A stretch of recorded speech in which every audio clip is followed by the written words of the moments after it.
ನೋಡಿ ಸರ್, ಇದು ಗಿಡದಲ್ಲಿ ಇದು ಕಾಯಿ ಪಿಂದಿ ಹೂವು ಹೆಂಗ್ ಸೆಟಪ್ ಆಗಿದೆ ಅಂದ್ರೆ ಚೆನ್ನಾಗಿ ಸೆಟಪ್ ಆಗಿದೆ. ಎಲ್ಲಿ ಒಂದು ಕಾಯಿ ಬಿದ್ದಿಲ್ಲ, ಫ್ಲವರ್ ಬಿದ್ದಿಲ್ಲ, ಚೆನ್ನಾಗಿ ಸೆಟಪ್ ಆಗಿದೆ. ನಿಮಗೆ ಸ್ಟೇಜ್ ಬೈ ಸ್ಟೇಜ್ ಇವ ನೋಡಿ, ಬುಡದಿಂದಾನೇ ನಿಮಗೆ ಕಾಯಿ ಸೆಟ್ ಆಗಿದೆ. ಅರ್ಧಡಿಯಿಂದ ಒಂದಡಿ ಅರ್ಧಡಿಗೆ ಬಂದ್ಬಿಡುತ್ತೆ ಕಾಯಿ. ದಪ್ಪ ಬಂದ ನೆಲಕ್ಕೆ ತಾಗುತ್ತೆ. ನೋಡಿ ಈ ರೀತಿ ನಿಮಗೆ ಫ್ಲವರ್ ಇಂದ ಫ್ರೂಟ್ ಕನ್ವರ್ಷನ್ ಆಗಿದೆ. ಫ್ಲವರ್ ಡ್ರಾಪ್ ಇಲ್ಲ. ಡ್ರಾಪೇ ಇಲ್ಲ ಸರ್, ಒಂದು ಡ್ರಾಪ್ ಆಗಿಲ್ಲ ನೋಡಿ. ಈಗ ಆಲ್ರೆಡಿ ನೋಡಿ ಇದು ಸೈಜ್ ಬರ್ತಾ ಇದೆ. ಸೈಜ್ ಬರ್ತಾ ಇದೆ. ಇನ್ನು 1.5 ತಿಂಗಳಿಗೆ ಕಟಿಂಗ್ ಮಾಡ್ಬೋದು ಸರ್ ನಾವು. 1.5 ತಿಂಗಳು ಕಟಿಂಗ್ ಮಾಡ್ಬೋದು. 1.5-2 ತಿಂಗಳು ಲಾಸ್ಟ್. ಸೊ ಪ್ರತಿಯೊಂದು ಗಿಡದಲ್ಲೂ ಇದೇ ಥರನೇ ಇದೆ. ಚೆನ್ನಾಗಿದೆ, ಹೆಲ್ತಿಯಾಗಿ ಗಿಡ, ಯಾವುದೇ ವೈರಸ್ ಇಲ್ದಂಗೆ. ನಿಮಗೆ ಸಂಪೂರ್ಣವಾಗಿ ಸ್ಯಾಟಿಸ್ಫ್ಯಾಕ್ಷನ್ ಇದೆ ಪ್ರಾಡಕ್ಟ್ ಸ್ಯಾಟಿಸ್ಫ್ಯಾಕ್ಷನ್ ಇದೆ. ಅದಕ್ಕೋಸ್ಕರನೇ ಅದನ್ನು ಯೂಸ್ ಮಾಡ್ತಾ ಇರೋದು ನಾವು.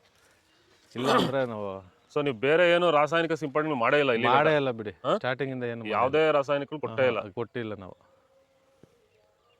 ಇವಾಗ ಕೊಟ್ಟಿರೋರು ಬೇರೆ ಇದೆ, ಅವ್ರದ್ದು ಆಗಿಲ್ಲ. ಫುಲ್ ವೈರಸ್ ಆಗಿಬಿಟ್ಟಿದೆ. ಅಟೋಟಿಗೆ ಬಂದಿಲ್ಲ ಅದು. ನೋಡಿ, ವೈರಸ್ ಕಂಟ್ರೋಲ್ ಮಾಡ್ಕೋಬೇಕಂದ್ರೆ ಗಿಡನೂ ಸಹ ರೆಸಿಸ್ಟೆಂಟ್ ಇರಬೇಕು. ನಮ್ಮ ಪ್ರಾಡಕ್ಟ್ ಅಲ್ಲಿ ವೈರಸ್ ಕಂಟ್ರೋಲ್ ಆಗೋ ಜೊತೆಯಲ್ಲಿ ಗಿಡಕ್ಕೆ ರೋಗ ನಿರೋಧಕ ಶಕ್ತಿ ಹೆಚ್ಚಾಗ್ತಾ ಇರೋದ್ರಿಂದಾನೇ ನಿಮಗೆ ಈ ಒಂದು ಕೆಲಸ ಈಸಿ ಆಗ್ತಿರೋದು. ಸೊ ನೋಡ್ಬೋದು, ರೈತರು ಪ್ರತಿಯೊಂದು ಗಿಡನೂ ನೀವು ಅಬ್ಸರ್ವ್ ಮಾಡಿ ತೋರಿಸ್ತೀನಿ.